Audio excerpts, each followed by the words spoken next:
പറ്റി വരണ്ട് കിടക്കുന്ന ഒരു മാർക്കറ്റാണ് ഓപ്ഷൻസ് ഇപ്പോൾ. ഹായ് ഫ്രണ്ട്സ്, എല്ലാവർക്കും great eagle tech go charting powered by Mallu market profile pre market റിപ്പോർട്ടിലേക്ക് ഏവർക്കും സ്വാഗതം.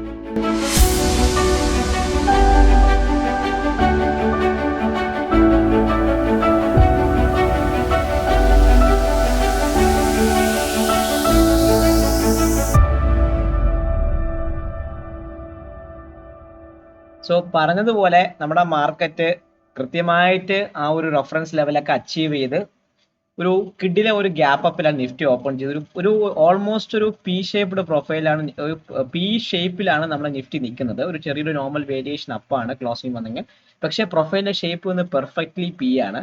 അതേപോലെ നിങ്ങൾ ബാങ്ക് നിഫ്റ്റി നോക്കിയാൽ ബാങ്ക് നിഫ്റ്റി ഒരു പെർഫെക്റ്റ്ലി ഒരു ബാലൻസ് ചെയ്തു. ഈ ഒരു സിംഗിൾ പ്രിന്റ് കഴിഞ്ഞ തിങ്കളാഴ്ച വന്ന ഒരു സെല്ലേഴ്സിന്റെ ആ ഒരു സിംഗിൾ പ്രിന്റിന്റെ ഭാഗത്ത് മോളിൽ ബാങ്ക് നിഫ്റ്റിക്ക് ക്ലോസ് ചെയ്യാൻ പറ്റിയിട്ടില്ല. അതൊരു വലിയൊരു ദാരുണമായ ഒരു സംഭവം എന്നൊക്കെ വേണമെങ്കിൽ പറയാം. ചുരുക്കി പറഞ്ഞാൽ ബാങ്ക് നിഫ്റ്റിയിലോ ട്രേഡബിൾ ആക്ഷൻസ് ഒന്നും കിട്ടിയിട്ടില്ല.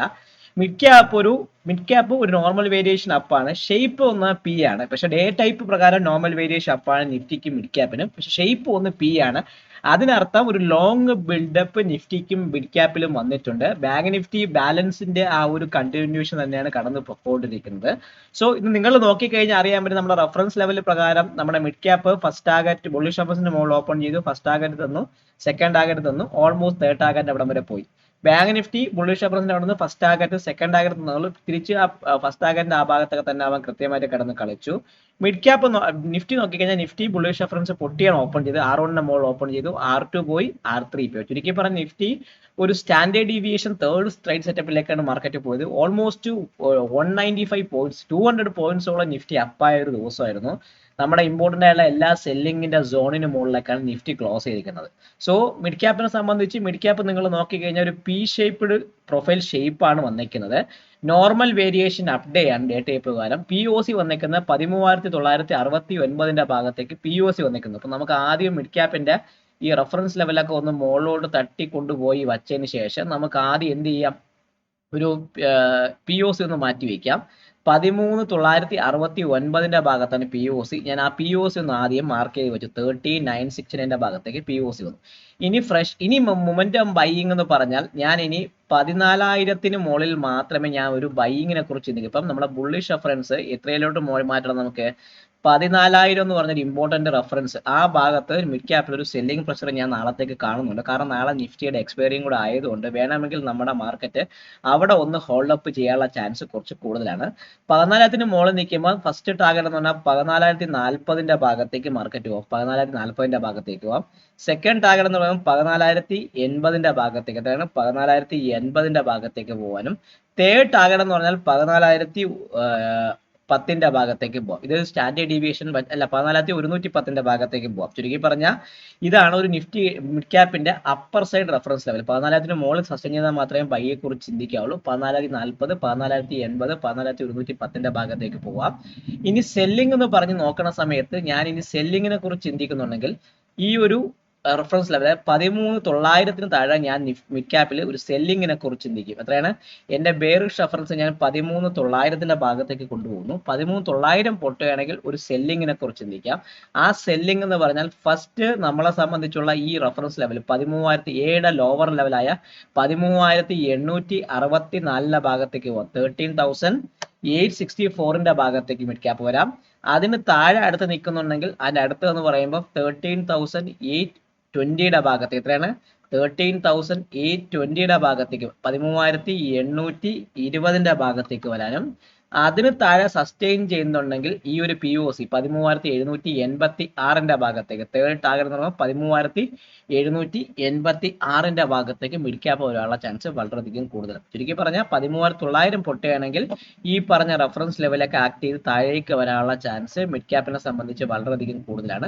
സോ റെഫറൻസ് ലെവൽ കൃത്യമായിട്ട് മാർക്ക് ചെയ്ത് അതനുസരിച്ച് ട്രേഡ് ചെയ്യാൻ വേണ്ടി മാക്സിമം ശ്രമിക്കുക. നാളെ ഗ്യാപ്പ് ഓപ്പണിംഗ് വന്ന് മാർക്കറ്റ് റൺഅവേ ചെയ്യണമെങ്കിൽ ഒന്ന് വെയിറ്റ് ചെയ്ത് നോക്കി എടുക്കുകയാണെങ്കിൽ നിങ്ങൾക്ക് കുറച്ചും കൂടെ ഈസി ആയിട്ടുള്ള ട്രേഡ് സെറ്റപ്പ് കൃത്യമായിട്ട് ആക്റ്റീവ് ചെയ്യാനുള്ള ചാൻസ് വളരെയധികം കൂടുതലാണ്. ഇതാണ് എനിക്ക് മിഡ് ക്യാപ്പിനെ സംബന്ധിച്ച് പറയുന്ന ഒരു ട്രേഡബിൾ ആക്ഷൻസ് എന്ന് പറയുന്നത്.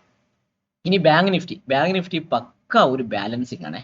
പക്ക ബാലൻസിങ് എന്ന് പറയുമ്പോൾ ബാങ്ക് നിഫ്റ്റി R1, R2, 3 അതൊക്കെ ഞാനൊന്ന് പൊക്കി മുകളിലോട്ട് മാറ്റി വെക്കാം. നമ്മളെ സംബന്ധിച്ച് ബാങ്ക് നിഫ്റ്റിയെ സംബന്ധിച്ച് പറയുകയാണെങ്കിൽ ബാങ്ക് നിഫ്റ്റി ഒരു ഡി ഷേപ്ഡ് പ്രൊഫൈൽ എടുത്ത് കൃത്യമായിട്ട് ഒരു എന്തുവാണ് ഒരു പ്രൊഫൈൽ ആ ഒരു ലെവലിന്റെ ഭാഗത്ത് തന്നെ നിൽക്കുന്നു. പി ഒ സി വന്നിരിക്കുന്ന 59,270 ഭാഗത്താണ് പി ഒ സി. 59,270 ഭാഗത്തേക്ക് പി ഒ സി വന്നിട്ടുണ്ട്. ഇനി ബുള്ളിഷ് റഫറൻസ് പറയുമ്പോൾ ഞാൻ ഇനി 59,380 മുകളിൽ മാത്രമേ ബൈ എടുക്കുന്നുള്ളൂ. എത്രയാണ്?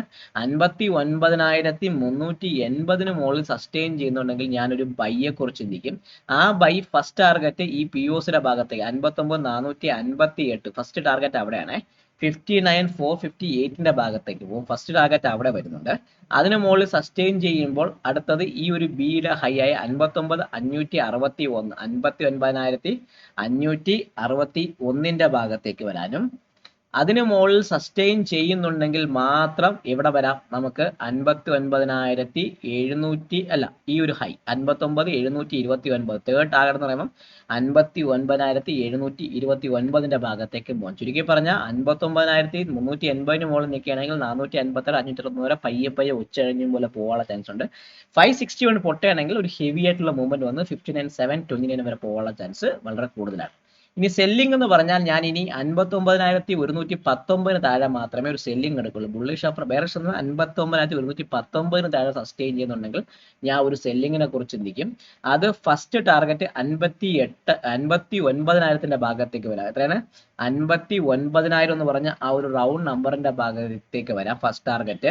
അത് പൊട്ടുകയാണെങ്കിൽ 58,882 ഭാഗത്തേക്ക് 58,882 ഭാഗത്തേക്ക് വരാനും തേർഡ് ടാർഗറ്റ് എന്ന് പറയുമ്പോൾ 58,000 ഈ ഒരു ലോവർ സ്ട്രക്ചർ അല്ലെങ്കിൽ 58,740 ഭാഗത്തേക്ക്. എത്രയാണ്? 58,740 പഴയ ഒരു ലോവർ പൂർ ലോ ആണ്. 58,740 ഭാഗത്തേക്ക് വരാനുള്ള ചാൻസ് ബാങ്ക് നിഫ്റ്റിയെ സംബന്ധിച്ച് കൂടുതലായിരിക്കും. ഒരു കാര്യത്തിൽ ഞാൻ നിങ്ങളടുത്ത് പറഞ്ഞു, ബാങ്ക് നിഫ്റ്റി ഒരു ബാലൻസ് തരാനുള്ള ചാൻസ് ആണ് ഞാൻ ഇനിയും കാണുന്നത്. ബാങ്ക് നിഫ്റ്റിയിൽ നിങ്ങൾ സമയം ചിലവഴിച്ച് ഒരു ട്രേഡിന് വേണ്ടി വെയിറ്റ് ചെയ്താൽ നല്ലത്. നിഫ്റ്റിയിലോ മിഡ് ക്യാപ്പിലോ വല്ലതും കിട്ടുമെങ്കിൽ അതിന്റെ ബാക്കിൽ പോകുന്നതാണ് ഏറ്റവും കൂടുതൽ നല്ലത്. ഇനി അടുത്ത നിഫ്റ്റി നമ്മൾ നോക്കിക്കഴിഞ്ഞാൽ നിഫ്റ്റിയിൽ നമ്മുടെ എല്ലാ ടാർഗറ്റും ഇന്ന് ഹിറ്റായ ഒരു ദിവസമായിരുന്നു. അതായത് നമുക്ക് തേർഡ് സ്റ്റാൻഡേർഡ് ഡീവിയേഷന്റെ ഭാഗത്തേക്കൊക്കെ മാർക്കറ്റ് പോയ ഒരു ദിവസമായിരുന്നു. നിഫ്റ്റി നിങ്ങൾ നോക്കിയാൽ ഒരു ഗ്യാപ്പ് അപ്പ് ഓപ്പണിംഗ് വന്ന് റൺഅവേ ചെയ്ത് മാർക്കറ്റ് പോയ ഒരു നോർമൽ വേരിയേഷൻ അപ്ഡേ ആണ്. ഷേപ്പ് പി ആണ്. ഇന്നത്തെ ഹൈക്ക് മുകളിൽ അതായത് 26,190 മുകളിൽ മാത്രമേ ഒരു ബൈയെ കുറിച്ച് ചിന്തിക്കുക. 26,190 മുകളിൽ മാത്രമേ ഒരു ബൈയെ കുറിച്ച് ചിന്തിച്ചാൽ മതി. പി ഒ സി വന്നേക്കുന്ന 26,134 ഭാഗത്തേക്ക് പി ഒ സി 26,134 ഭാഗത്തേക്ക് പി ഒ സി വന്നിട്ടുണ്ട്. ഇനി 190 മുകളിൽ നിൽക്കുകയാണെങ്കിൽ എങ്ങോട്ട് പോകും? അത് ഫസ്റ്റ് നമ്മൾ നോക്കേണ്ട കാര്യം എന്ന് പറഞ്ഞാൽ ഇതാണ്. ഈ പി ഒ സിയുടെ ഭാഗത്തേക്ക് പോവാം. 190 മുകളിൽ നിൽക്കുകയാണെങ്കിൽ 26,230 വരെ പോവാം. എത്ര? 26,230 ഭാഗത്തേക്ക് പോവാം. ഇതാണ് ഫസ്റ്റ് ടാർഗറ്റ്. അതിന് മുകളിൽ സസ്റ്റെയിൻ ചെയ്യുമ്പോൾ അടുത്തതെന്ന് പറഞ്ഞാൽ 26,270 ഭാഗത്തെ സെക്കൻഡ് ടാർഗറ്റ് എന്ന് പറയുമ്പോൾ 26,270 ഭാഗം. അതൊരു പഴയ ഒരു വാല്യൂ ഏരിയ ഹൈ ആണ്. 26,270 ഭാഗത്തേക്ക് പോകാനും അതിന് മുകളിൽ നിൽക്കുകയാണെങ്കിൽ ഈ ഹൈ എത്രയാണ്? 26,323. എത്രയാണ്? പഴയ നമ്മൾ വന്ന ആൾ ടൈം ഹൈ 26,323 ഭാഗത്തേക്ക് പോകും ചുരുക്കി പറഞ്ഞാൽ. സോ ഇതാണ് എനിക്ക് നിഫ്റ്റിയെ സംബന്ധിച്ചുള്ള ലെവല്. 26,190 മുകളിൽ സസ്റ്റെയിൻ ചെയ്യുന്നുണ്ടെങ്കിൽ എക്സ്പയറി 26,250 ഭാഗത്ത് അല്ലെങ്കിൽ 26,200 മുകളിൽ ആവാനുള്ള ചാൻസ് നിഫ്റ്റിയെ സംബന്ധിച്ച് വളരെയധികം കൂടുതലാണ്. നാളെ എക്സ്പയറി ആയതുകൊണ്ട് സൂക്ഷിച്ചും കണ്ടും മാത്രമേ ട്രേഡ് ചെയ്യാവുള്ളൂ. ലെവൽ ബ്രേക്ക് ചെയ്ത് വന്ന് ട്രേഡ് എടുത്തതിന് ശേഷം എൻ്റെ അടുത്ത് മെസ്സേജ് അയക്കില്ല സ്റ്റോപ്പ് ലോസ് ഹിറ്റ് ആയെന്ന് പറഞ്ഞാൽ, പ്രത്യേകിച്ച് ഇപ്പോഴത്തെ മാർക്കറ്റിൽ ഓപ്ഷൻ മാർക്കറ്റ് വളരെ നമ്മൾ പറയേ വറ്റി വരണ്ട് കിടക്കുന്ന ഒരു ഓപ്ഷൻ മാർക്കറ്റാണ് ഇപ്പം കൃത്യമായിട്ട് മാർക്കറ്റിൽ കടന്നു പോകുന്നത്. അപ്പോൾ അതുകൊണ്ട് ദയവ് ചെയ്ത് അത് ഫോക്കസ് ചെയ്ത് ട്രേഡ് ചെയ്താൽ നിങ്ങൾക്ക് കുറച്ചും കൂടെ ഈസി ആയിട്ട് മാർക്കറ്റിനെ കൺട്രോൾ ചെയ്ത് പോകാനുള്ള ചാൻസ് വളരെയധികം കൂടുതലാണ്. ഇനി ബെയറിഷ് സെല്ലിംഗ് അല്ലെങ്കിൽ സെല്ലർ ഏരിയ എന്ന് പറയുമ്പോൾ ഞാൻ ഇനി 26,044 താഴെ മാത്രമേ ഒരു സെല്ലിങ്ങിനെ കുറിച്ച് ചിന്തിക്കുന്നുള്ളൂ. എത്രയാണ്? 26,044 താഴെ മാത്രമേ ഞാൻ ഒരു സെല്ലിങ്ങിനെ കുറിച്ച് ചിന്തിക്കുന്നുള്ളൂ. അത് പൊട്ടുകയാണെങ്കിൽ നമുക്ക് സെല്ലിംഗ് എടുക്കാം. ഫസ്റ്റ് ടാർഗറ്റ് നമ്മുടെ സൈക്കോളജിക്കൽ മാർക്കായ 26,000 ഭാഗത്തേക്ക് വരാം. ഫസ്റ്റ് മാർക്ക് എന്ന് പറഞ്ഞാൽ 26,000 ഭാഗത്തേക്ക് വരാം. അതിന് താഴെ ഈ പി ഒ സി ഇന്നലത്തെ പി ഒ സി 25,963 ഭാഗത്തേക്ക് വരാം. എത്രയാണ്?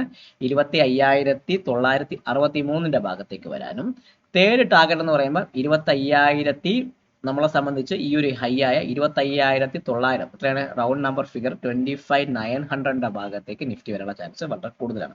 അപ്പൊ ചുരുക്കി പറഞ്ഞ 26,000 പൊട്ടുകയാണെങ്കിൽ വീണ്ടും നമ്മൾ 25,900 ഭാഗത്തേക്ക് നിഫ്റ്റിയുടെ സപ്പോർട്ട് എടുക്കാനുള്ള ചാൻസ് വളരെയധികം കൂടുതലാണ്. സോ ഈ ലെവൽ കൃത്യമായിട്ട് മാർക്ക് ചെയ്യുക, അതനുസരിച്ച് ട്രേഡ് ചെയ്യാൻ വേണ്ടി മാക്സിമം ശ്രമിക്കുക. ഞാൻ പറഞ്ഞതുപോലെ വറ്റി വരണ്ട് കിടക്കുന്ന ഒരു മാർക്കറ്റാണ് ഓപ്ഷൻസിൽ ഇപ്പം.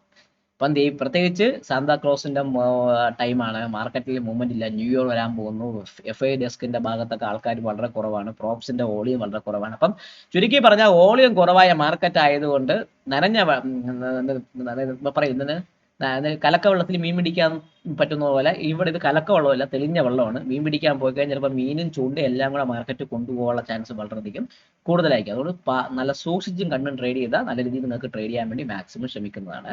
പക്ഷെ ഇന്ന് നമുക്ക് വേറൊരു കാര്യം, നമ്മുടെ MCXന്റെ കിഡിലൻ ട്രേഡ്സുകൾ ഇപ്പം നടക്കുന്നുണ്ട്. MCX മാർക്കറ്റിൽ നല്ല രീതിയിൽ ട്രേഡ് എടുക്കാൻ പറ്റുന്ന ഒരു ഓപ്പർച്യൂണിറ്റി ഇപ്പം നടക്കുന്നുണ്ട്. നിങ്ങൾക്ക് നോക്കിയാൽ നമുക്ക് MCXന്റെ നമ്മുടെ സപ്പോർട്ട് പ്ലാനിലൊക്കെ നാച്ചുറൽ ഗ്യാസിന്റെ ട്രേഡൊക്കെ ട്രേഡ് ചെയ്തു, ഗോൾഡ് മിനിന്റെ ട്രേഡ് ഉണ്ടായിരുന്നു. നല്ല രീതിയിൽ ട്രേഡ് കൃത്യമായിട്ട് പൊക്കോണ്ടിരിക്കുന്ന സമയമാണ്. MCXൽ കുറച്ചും കൂടെ യൂട്ടിലൈസ് നിങ്ങളുടെ സമയം, അതായത് നിങ്ങൾക്ക് വൈകിട്ട് മാർക്കറ്റിലേക്ക് വന്നിരുന്ന കുറച്ചും കൂടെ ആക്ടിവിറ്റി വോളിയം നോക്കുന്നെങ്കിൽ MCX is better for you, അത് നോക്കാം. സോ വീഡിയോ കാണുക, ലൈക്ക് ചെയ്യുക, കമന്റ് ചെയ്യുക, സബ്സ്ക്രൈബ് ചെയ്യുക. നിങ്ങളെ ട്രേഡിംഗ് ഫ്രണ്ട്സിന് വീഡിയോ അയച്ചു കൊടുക്കാനും മറക്കാതിരിക്കുക. Bye by.